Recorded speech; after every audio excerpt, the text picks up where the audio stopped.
Right, I've pressed record. Get Emma again, just me and Emma I should have took my coat off. I feel just like I'm talking. Do overdressed. you want me to stop so you can take it off? No, wait till I get a coffee and I'll take it off. Just go to the Costa. Aye, so how have you been, Hen? I've been alright, and I'm missing you. Aye, they're just saying that. I feel No. like I've never been away now. I've been lost these last few Wednesdays like that. I'm fucking choking for a coconut latte. Have you not had one? No, they've Since not then, actually that's been out. totally- These 2 weeks have been intense as fuck Oh no. with these veins. I know, that was one of the reasons I wanted to talk about, like, specifically mental health as a mom today, because I've struggled.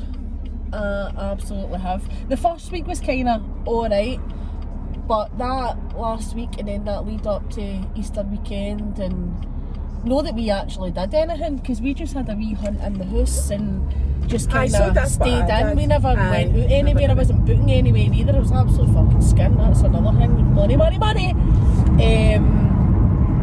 But that was intense. I feel one of the reasons I wanted to talk about it now, funnily enough, just jumping back a wee bit, see when you were on your stories last week saying Corey was telling you to look, was it Corey? Aye, come look at this. Come. And I was actually watching that story in my cab. We were waiting on something, me and Lola, and you know, when you said it's alright, I believe you. Lola went, Mum, that's you, that's what you do. And I was like, I can't actually believe she's talking about this, because this is what Lola's been doing, this look thing. You have to go and look, you have to, and he's obviously doing the stairs playing Fortnite, and every time he wins or he gets a kill, Mummy, you have to come, no. I'm like, Corey, I'm busy, Corey, I'm doing a shite, no, but you have to come now, it's now or never. And then all the days you take your horn, take you to go, look, fucking fantastic. It's alright the first time, but see, 4 or 5 times out of the day, no. And I feel, I feel again that you're getting better. Social media in general just isn't it's as if you're not allowed to say it again. It's as if you're not allowed to say how hard it is parenting, and it's fucking hard, and it annoys me. I get irritated that I feel guilty for saying it, and I'm like, no, I'm gonna say it. It's a full shaming of, like, when you come on and you have a wee moan about your mates, and I'm like, oh, just go and see it, it's just going to take 2 seconds out of your day. But it's all day. It's all day. And of course there's occasions where I don't even think twice about it, and I'll go down and I'll look and I'm like, well done, son. Or I'm sitting right next to him, Mummy, look, and he's looking at you, and I'm like, I know, darling, you're absolutely amazing, but he knows that I'm not looking at the telly, and fucking give me peace. And it's a total catch-22. You're raging that you need to look at this thing, and then when you don't look at it, or they know that you're not looking at it, which Lola's at the age of, she does know when I'm humouring her, you get the more guilt. But I find it even more infuriating if you do come and talk about it. Like me yesterday sharing that about Lola, you know, constantly, look mum, look. She flips her lid till I look.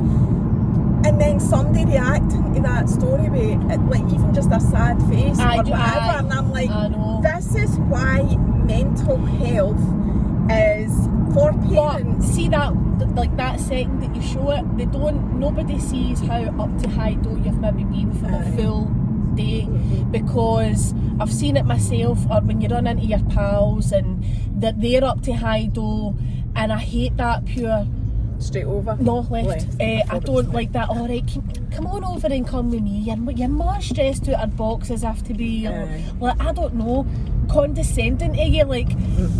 No, like, I've been up to high dough all fucking day. I've not even had 5 minutes just to come down. I'm constantly up here. I'm on the edge of a knife all the fucking time, and it's just instant reaction. It wouldn't matter whether it was the Wayne, it was Jamie, it was my mom or my Darren, like that. I'm snapping at anybody.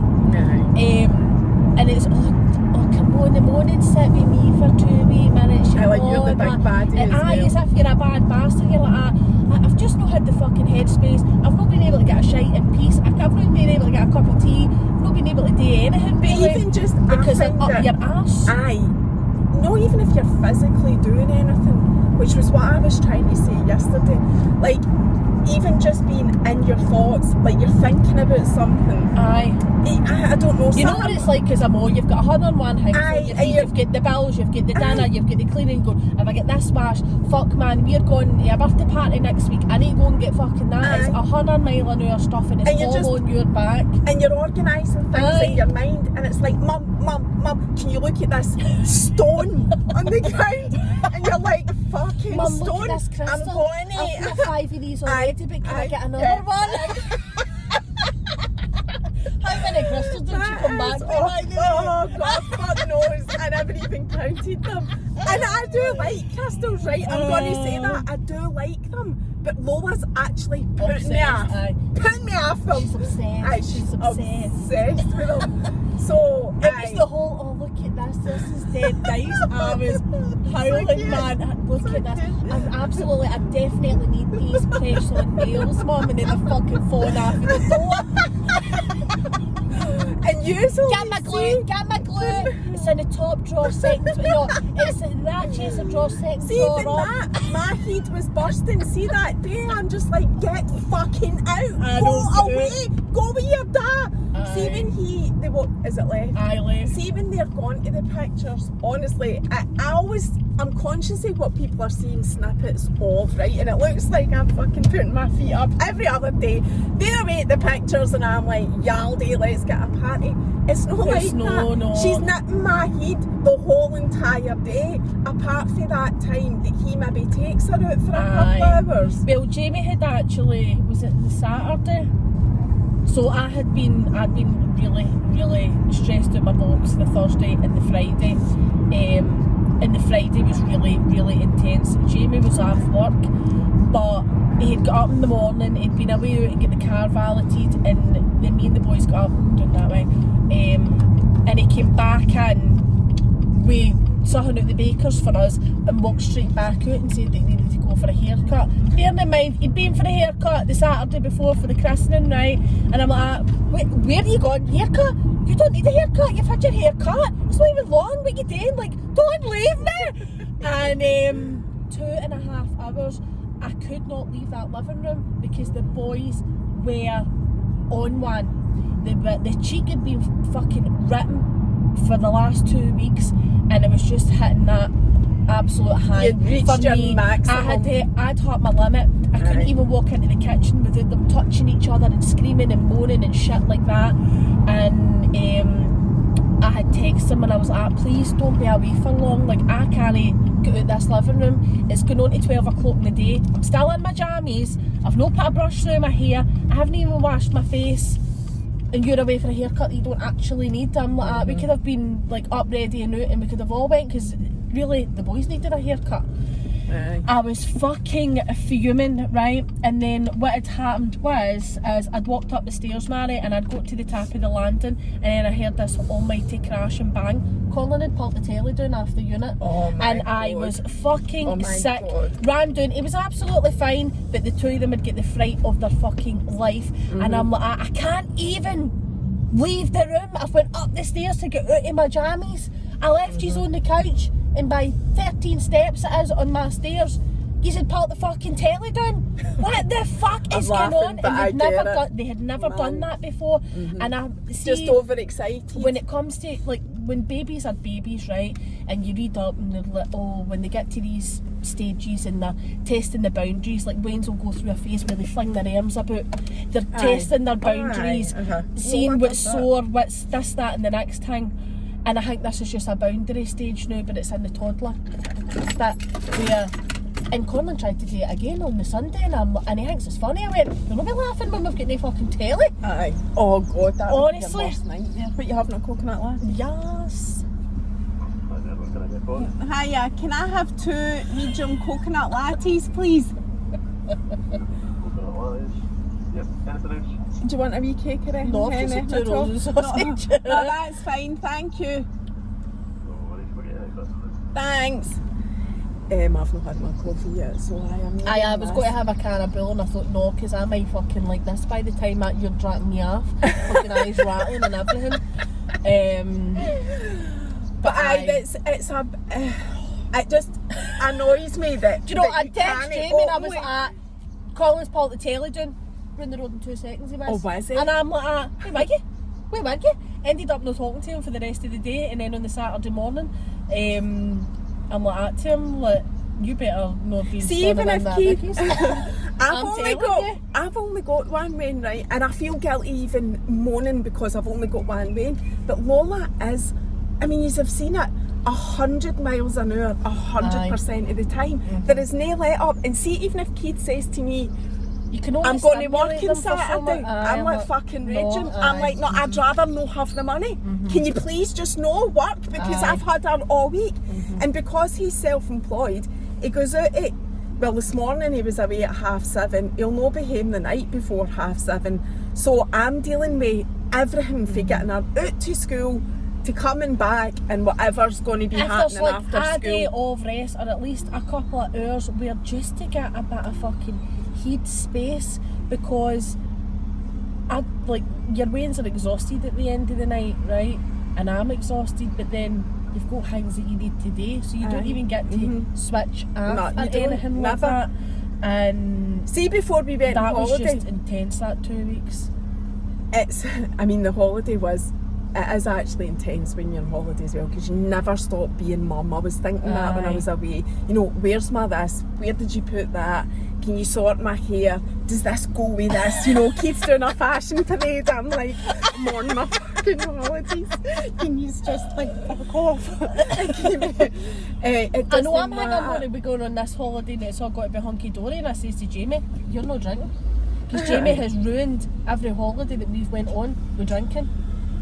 I must And the admit. first holiday, Yeah. Oh, I do. Oh no, it's on my phone and I'm using my phone, so it doesn't matter.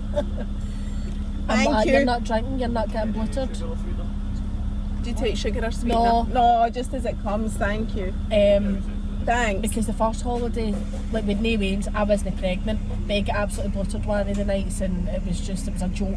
And then the second holiday we went, fuck, my mum and dad don't even know this, he nearly got us chucked out of the hotel that we were in. We were all inclusive. I was out to there with Corey, and he'd get steaming for the full day and nearly get us chucked out of the hotel, and I'm like, you're not going on this family holiday and you're getting pished. Aye, because you'd be like, no, the veins. because I've never actually been able to enjoy any of the 2 holidays that we went on. And even if, like, me and Jamie don't go out drinking together or anything like that, for the simple fact is I can't just let go, because I'm fucking watching him. I'm no, I said this in my holidays, I'm not a big drinker anyway. because Neither am I, can't but at handle least it, I would and then like to have can't a wee, handle- just a wee drink, you or can do something, but you can't just have like, oh, we'll just have a couple of drinks or whatever. It goes too far every time. I would say that about Keith as well. I would say Keith doesn't do one either. There's no line. Aye, I can draw a line, and Jamie just wants to keep going, and like, you're not 21 anyway, son. Like, as much as we don't love to aye, be. fuck. Sadly, I wouldn't. I was a mess. I know. I was a mess at 21. My Aye, so 20s was were I. dark. They were dark, Mary. It's Were a dark they? place. I fucking hated my 20s. Aye. You've came such a long way, That's why I love having these conversations with you, because if there's anybody that is the perfect example of personal development, Like now, it's you. I don't. Folk always say to me, Thank "Oh, you. do you have any regrets? And what would you do with your life if, like, it didn't happen the way that it happened?" And I'm like, I don't regret anything. I wouldn't go back and change anything. I would go through all of that fucking shite again in a heartbeat to be and have where I'm at now, because if it wasn't for all of the things all happening in the order that they did and how they happened, I wouldn't have my wains and I wouldn't be where I'm at. I'm stressed out my box, but I'm not unhappy. And would you talk about anything that happened to you? Is there anything that you can talk about or share? Or Do you know, there's things that I would love to talk about, but it's opening up the Pandora's box, and because it's so tight knit and obviously people know me, No, they'll aye. know, but oh, there she's talking about you, and blah, blah, blah. And So- it's not talking about them, it's talking about my experience, but then the experiences that you have and the to-dos that you have with other people, they've got their side of it as well. And sometimes I don't feel that it would be fair for me to come on and be like, oh, here's just my side, because I think everybody acts appropriately to the situation. The same way as they acted a certain way to me, I acted a certain way to them. I don't think it's fair for me to come on and be like, oh, but this is my side of the story. Everybody's got a side of it, and everybody acted how they felt appropriate at that time. But there is a lot of lies and there's a lot of slander. But I'm no like, I want to say my piece and but this and that, but that. It is what it fucking is. So I'm at peace with myself. Aye, that's what I was just going to say. So I think it's fair to say... I know what's true and I know what's not true. And if people are going to think what they want to think, it's none of my fucking business. So- That's up to them. It's fair to say that we've all got history, right? And we could all tell stories about this happened and that happened, and she said and he said and blah, blah, blah. But I suppose what I'm asking you is, out of all though, personally, like, where... Put that in the bag. Take your body warmer off. Where is it taking you on a personal journey and personal development? You know, we're talking about mental health, we all struggle. It's just, if I didn't go through all of them, I wouldn't have been able to handle what I have handled now. I don't go off. I've learnt a lot about myself, not really about other people, but a lot about myself and what I can actually cope and handle and what I'm absolutely not going to fucking tolerate. Shit like that. Because there would be things that you would hear or stuff that would happen to you and you just automatically get upset or get angry and lash out. But I still think in your 20s, you're still developing, you need to go through these shitty things to know how to cope with it. And where to give your energy to, because I wasted a lot of energy trying to basically argue your side for things and be like, oh, but that didn't happen and nobody gives a fuck about how I feel, and getting dead angry and shit like that. Not angry at people, but just I was actually pure fucking angry at myself, like for getting that worked up and trying to, like I've said that before, that you could try and explain yourself to the fucking cows come home, but whether it takes a month, a week, a year or 10 years, people are going to realise stuff on their own, and you've just got to let them do that. You can't change anybody, what people think about you or what they're going to think about you.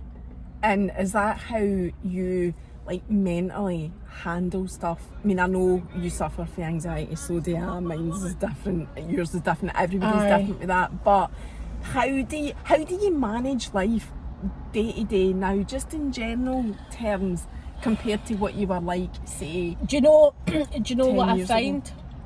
I spent a lot of time on my own, and I used to not be like that. I would always be out every weekend, or I'd need to be with my pals and things like that. But then I went through a really, really lonely period in my 20s, and I didn't go out. I didn't go to the door. I didn't go out drinking. I didn't. Were you depressed? I'd say I was. I actually remember going to the doctors, and the doctor says to me, "Are you depressed?" And I'm like, "I'm kind of here for you to tell me that I'm depressed." Like, I don't know. And then I went to a couple of counselling sessions, and I was sitting there. Did you? You've been to counselling? I'd went for a few, but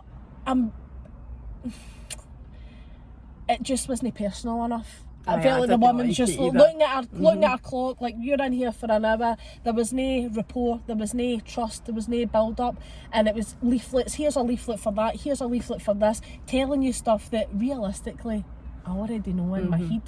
And I spent a lot of time on my own, and it made me realise that if you can't cope on your own, in your own head or in your own space, how the fuck do you expect? Or if you don't like yourself, how is anybody else sort of meant to like you, if you know what I mean? I think everybody needs to go through that sort of lonely stage. They need to learn to know themselves. Know themselves, occupy their own headspace, not fill it up with fuck. I used to just get stoned all the time. Did you? Like, didn't know that either. Not like everybody that'll know me from school all the way up to when I had met Jamie, because it was actually Jamie that helped me get off of all of that and just get away from it all. It's like, you don't need it. But I thought I did. I'm like, oh, this is how I cope. And it was the shittiest fucking way of coping in life at all, like any drugs whatsoever. But I never went out. I never brought trouble in my mom's door or anything like that. And I just thought, oh, that's all right then. I mean, I just sit in and get stoned. But I was really just dampening how I was really feeling. Masking over what was really going on. It's funny you say that about counselling. That was how I felt about counselling. I just didn't connect with the woman. But I do know loads of people that have done it and have connected, and it has... Was yours like through the NHS? No, it was through the bank. See, I think so mine was private, and it still was. Well, I was going to say that. I don't know if I would have had a better experience if I like went to a proper therapist or something like that. Like, because it was available to me through and going to the doctor. But I was never on any antidepressants or anything like that. I wouldn't.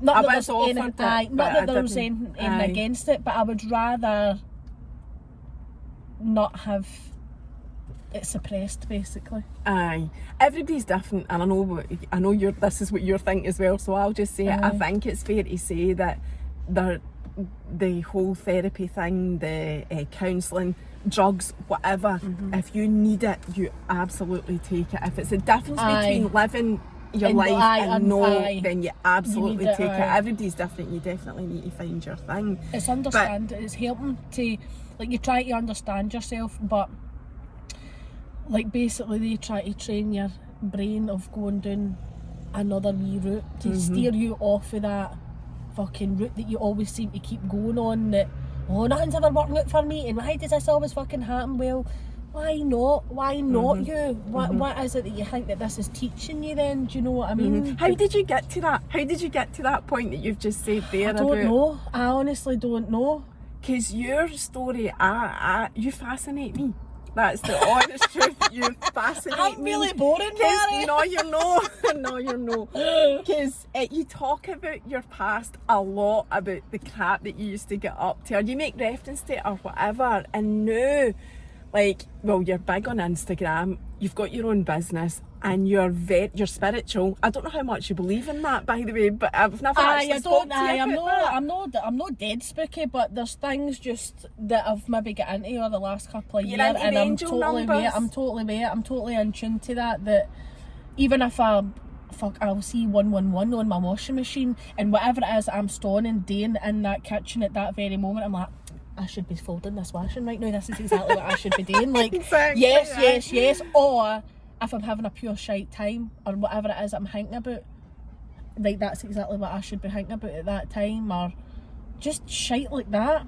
So you've came for, the same as me, North Lanarkshire, the schemes, and managed to, you know, come for quite a rough, is that the right word? Because I'm from a rough background as well. My mum would probably be sitting here going, you haven't from a rough background, but it wasn't as if, like... I don't know if rough's the right word. We didn't, it wasn't, my mum and dad worked hard. My mum and dad worked like fuck. And it wasn't like, I wasn't deprived, because come birthdays and Christmases and stuff like that, you go to stuff, right? But it wasn't like how my wains are, it's every fucking weekend and stuff like that. Do you know what I mean? Like, I've been taught about, you've got to work hard to get what you want. My mum and dad have always worked, even in the summer holidays. I went to work with my mum and dad. I helped them while they were working. It's just something that's been born into my head when I was very, very young. And you're not going to get anything greeting sitting in your fucking room. So your childhood isn't where you became, you know, into this, where you became into the dark space that you're talking about in your 20s. That's obviously, your childhood's been amazing, and that's probably helped you to be who you are now. But then as a teenager, and when you're growing up, you're sort of, you're sheltered when you're younger, and your mum and dad try to keep you safe as possible, and then you get up to the big bad world, and people don't like people with ginger hair, like, get bullied all the fucking time. And it didn't just carry on for high school, it carried on into my 20s, where that would be the only thing that somebody could say something to you. And now when I think I'm like, it's childish as fuck, but it fucking grates on you, and folk no liking you. It's not as if I never had any pals. I had pals, and I would have guys that were pals. Quite often, like, my best pal was a guy, and folk get that fucked up right for the fucking get-go, and they think, she's this, she's that. How are people not allowed to have, lassies allowed to have guy best pals? And what the lassies did they like? Was that like, being pals with the ginger lassie, the only ginger lassie in the school, and let's not fucking like her, but they don't want people to like you because they don't like you, and it's But just there's a so jealousy fucking there weird. as It's well, so weird, and that's the only thing they can say. Oh, you've got ginger pubes, and I've got ginger, and I bet you when you're older and see your big black bush, you'll have a wee stray ginger hair in it. Like, just you wait, just you fucking wait.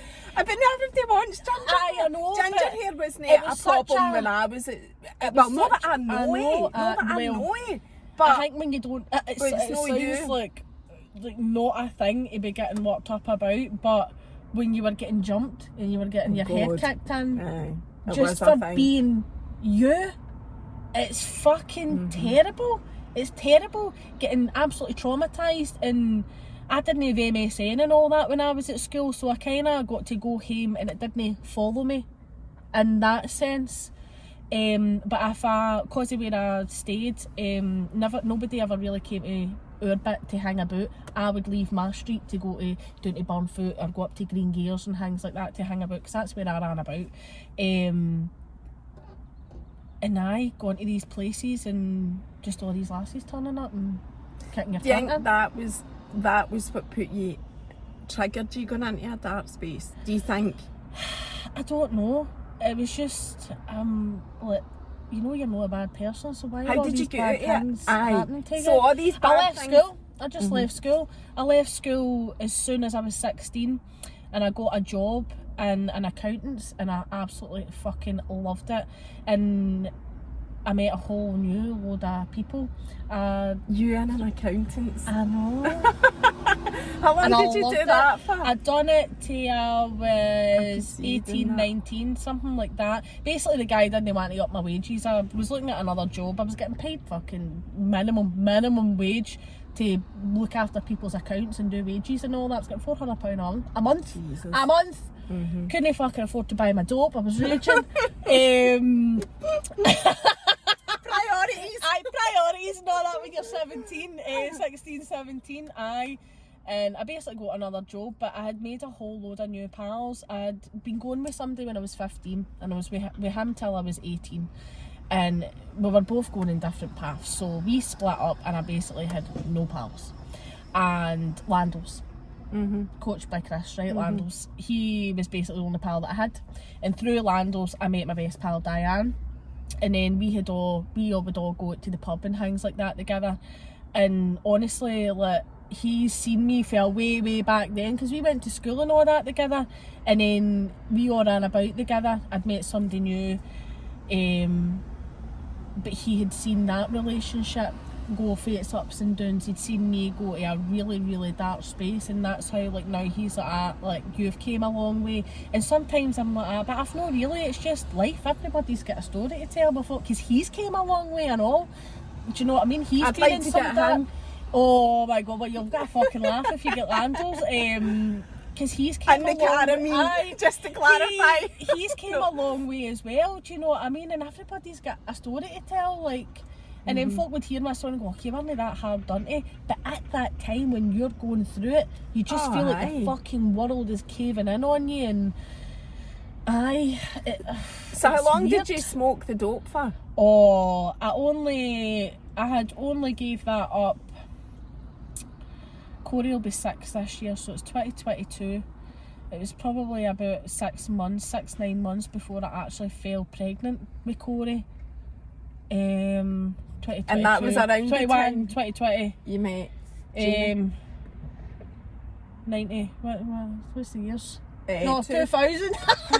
Well, 2022. I so don't know. So I've been with Jamie. 2016. I've been with Jamie. 2016. I've been with Jamie for 2014. So I Mm-hmm. would say 2015, and I fucking smoked that for I was in school. God, that's a long time. It's a long And how time. did you cope coming off it? Because I know you still do you know, see, addiction, no matter what it is and stuff like that, it never leaves you. It just never leaves you.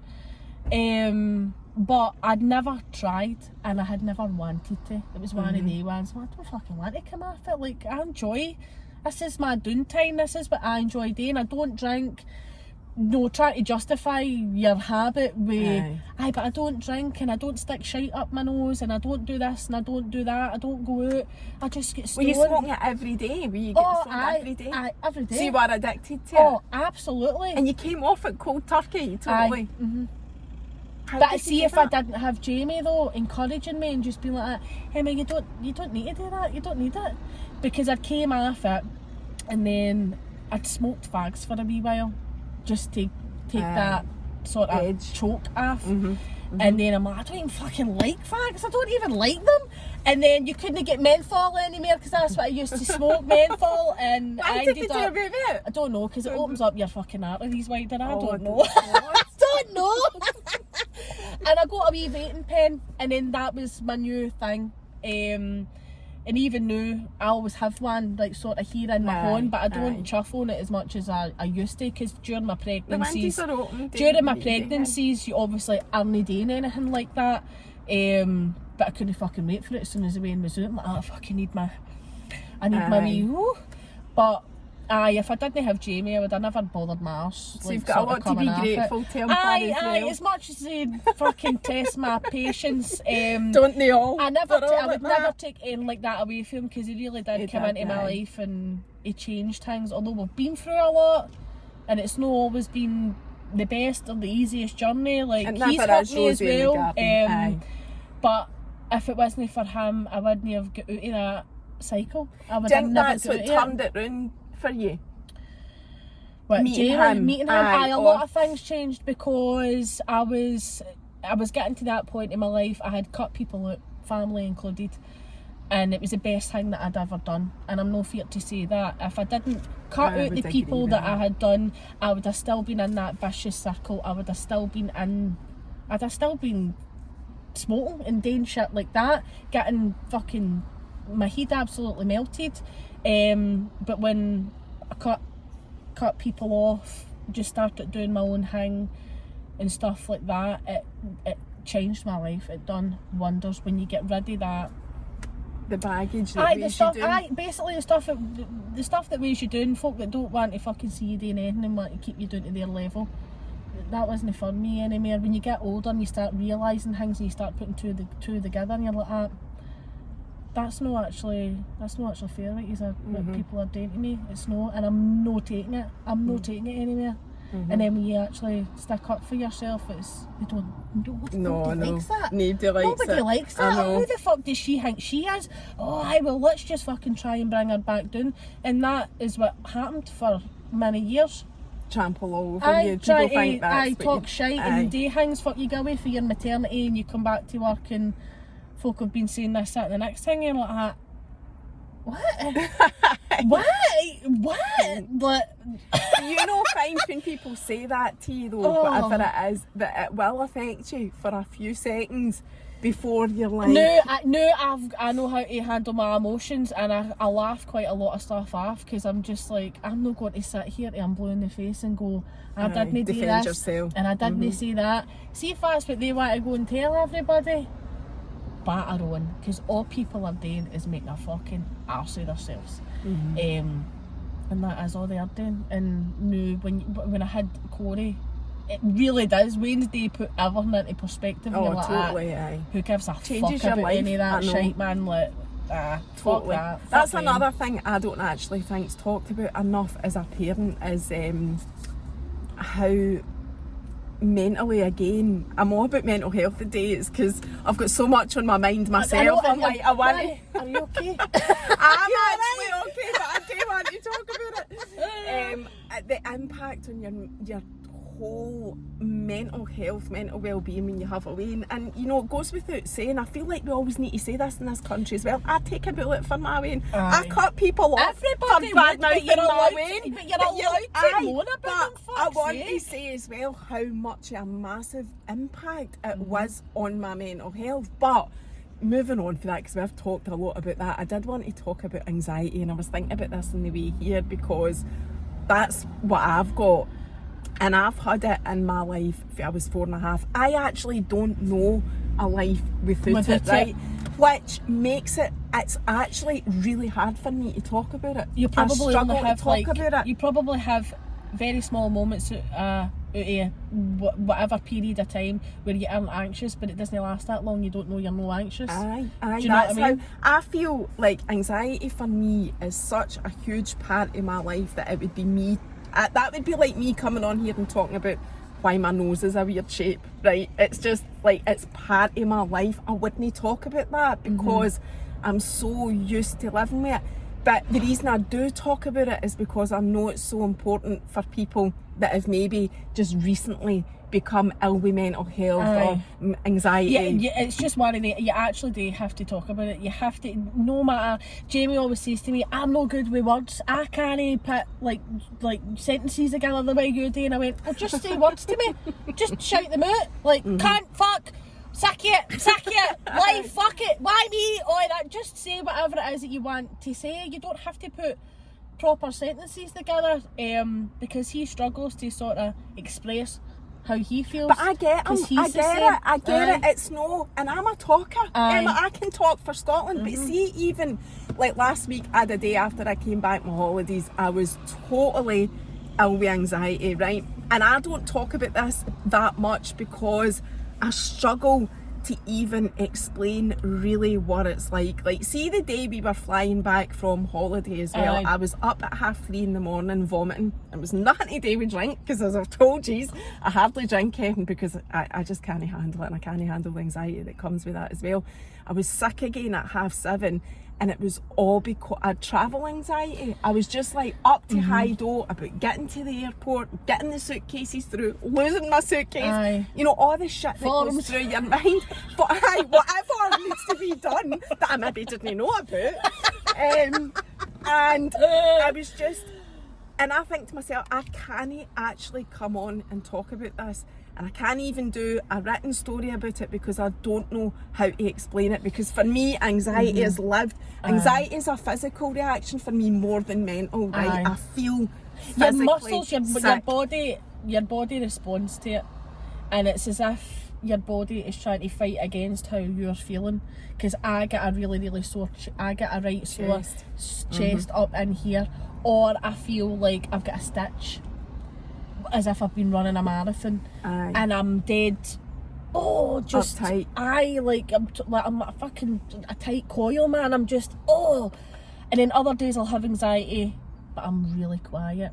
That's another thing for me, and I think some people, I don't know, when people associate either depression or anxiety or all these things, that it's crackpots and they're rocking back and forth and they're all this and they're all that. It's There's so no, different. like, I am really quiet. When I'm really bad, I'll just no talk. I'll just not say anything. There's been times where, or days or weeks where all I've asked Jamie is, what do you want for your dinner? And that's all I feel say. And what's going on inside you when you're that quiet? Just tons of thoughts, and actually on the brink of, and I always say to folk, I'll give people advice and be like, say if you need to cry, just cry, but I'll be the first person to hold it in. I will hold it in, and then I laugh about this, right? But there was like one episode and I dropped a wee tub of Pecora, and it went over the couch. Breaking point for me, that was the fucking straw that brought the camel's back. Saying to Jamie, I had been that wound up and that anxious for days leading up to that, and dropped this Pecora, went over the couch, and I blamed Jamie. It was me that dropped it. Blamed Jamie. I fucking hate you. Go to this house. Why are you watching me lift all this stuff up myself? I do everything myself. Dropped it. I dropped it. I got it over the couch, blamed it on him, and had a fucking meltdown. And then after it, I was so sorry, like, I didn't mean anything that had come out my mouth, but I had kept it, how I was feeling in that Pecora push me on the fucking edge. So when you go quiet like that and you go really silent and you come off, you retract for everything social media and a lot. But I don't like the whole, I'm not feeling very good, I'm not in a bed head. I struggle. To tell everybody. I struggle with that. If folk want to take time off for the gram or whatever it is that they're doing in life, you don't need to make an announcement. Just go and do what the fuck you need to do. Like, it's just another cry out for, what's wrong with you? I hope you're alright. I'd rather just take my time away and come back and be like, right, this is what's been happening, but I'm alright now. But you still talk about it. So last week, one day after we came back for holiday, I was stressed out my box with the amount of stuff that I needed to do that day. I can't remember everything exactly, but I knew it would be alright eventually. But see, even putting on Instagram, so creating is one of my outlets, producing content, and I'm not saying I'm a big massive whoop to do, no, but it is your outlet to just digital creator, I'm no, but being daft and funny and just having a laugh is one of my massive outlets. And it was ironic because people were laughing at me singing, saying Merry Christmas and singing, I'm absolutely roasting as well now, singing whatever it was. You've got enough sun, fuck off, I'm fucking, what colour are you compared to me? Oh, it's fading, fading my ass. Put that on so I can put so this down. people, wait, no, I'll put the engine on so you can put it down, then I'll put it off again.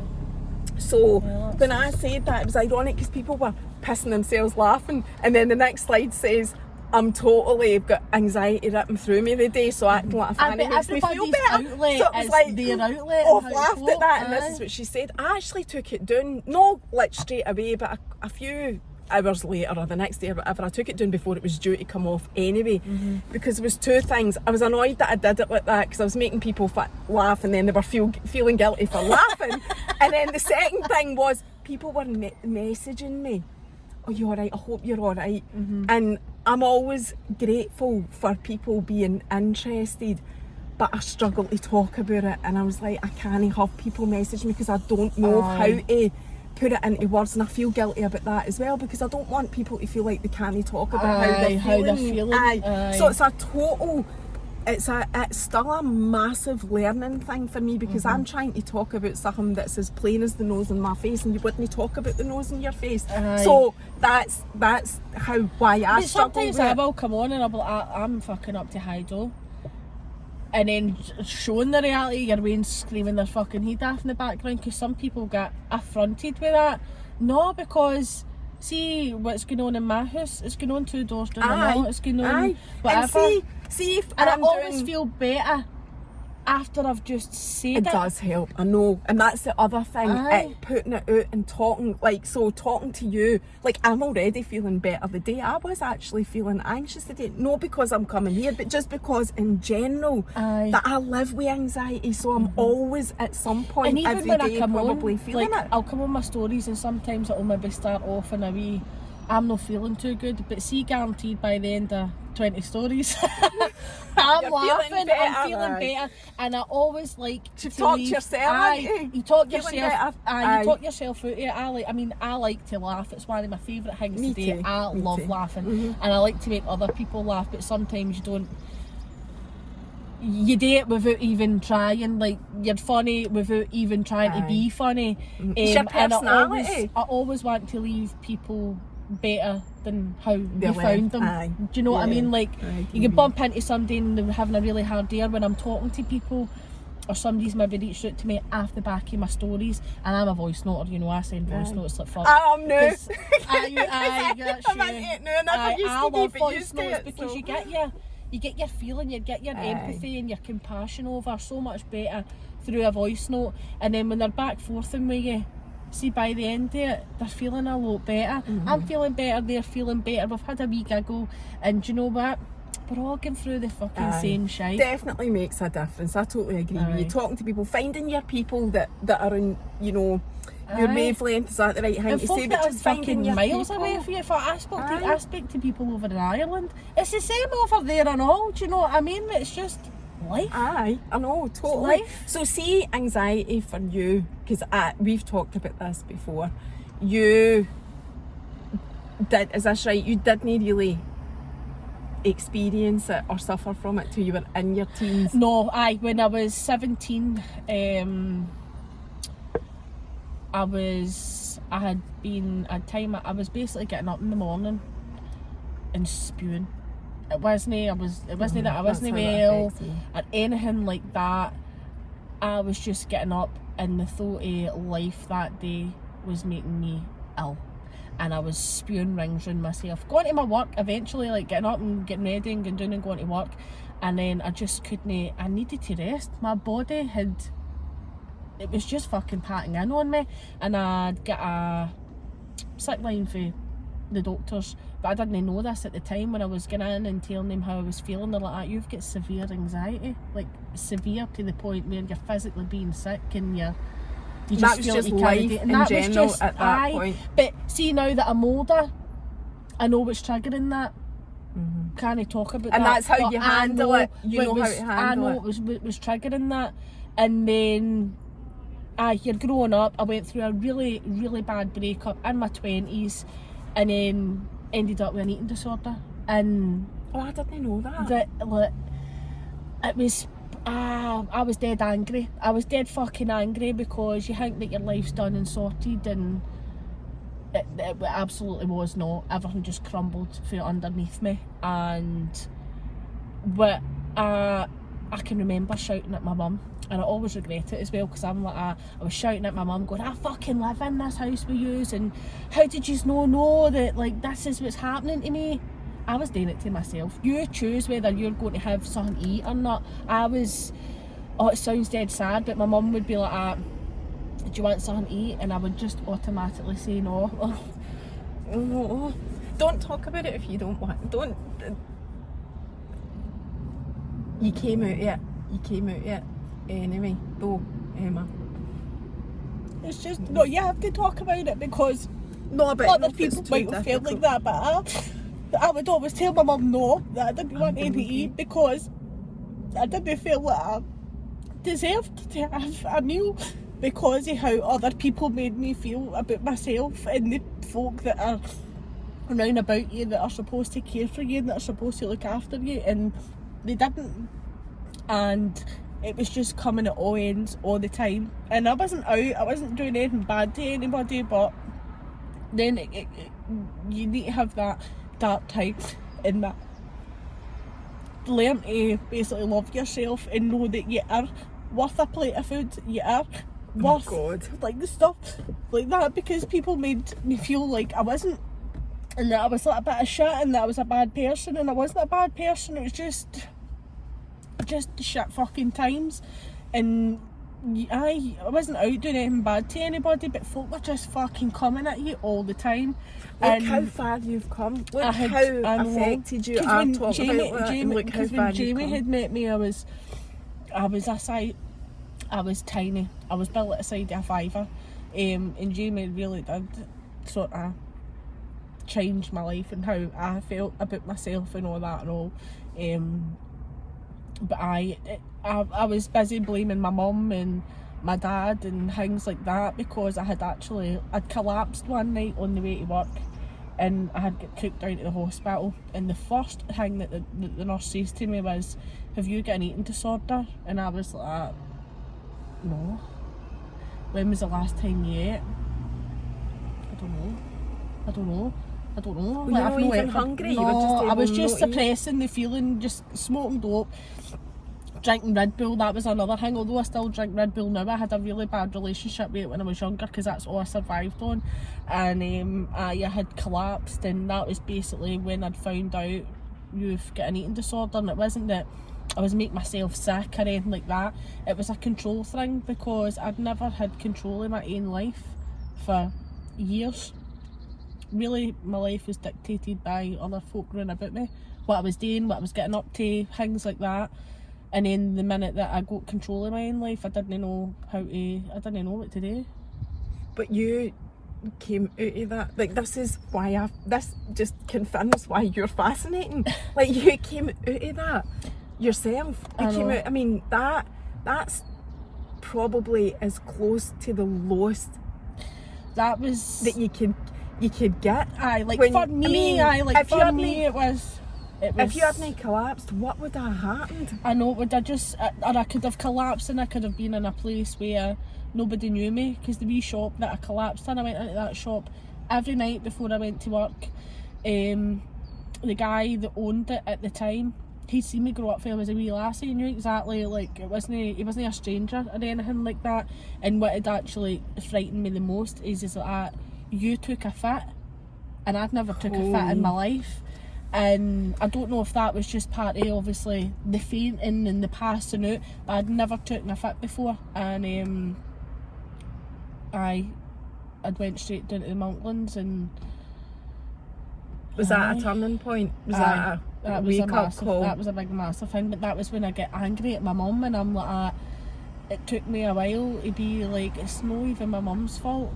I was on a work night shift, so my mum and dad wouldn't really see me. I'd be working all night, they'd be out at work during the day, they'd see me for like that 1 hour while I was up and then getting ready to go to work. It just wasn't a normal life, and I was in my early 20s, and I had done that shift for like 5 years, so realistically I wasn't really seeing anybody. I wasn't even really seeing my mum and my dad. My dad was taking me to work and picking me back up, and that was it. But they didn't see what was going on in between. God, you've been through some amount of shit. I don't know, but it's like it's not that bad in comparison to other, when you hear other people's stories. And you were what is the right word? It was realised before it got to a I am glad stage. it happened when it did happen, and everything not happens for a reason. And like, even how I met Jamie. If I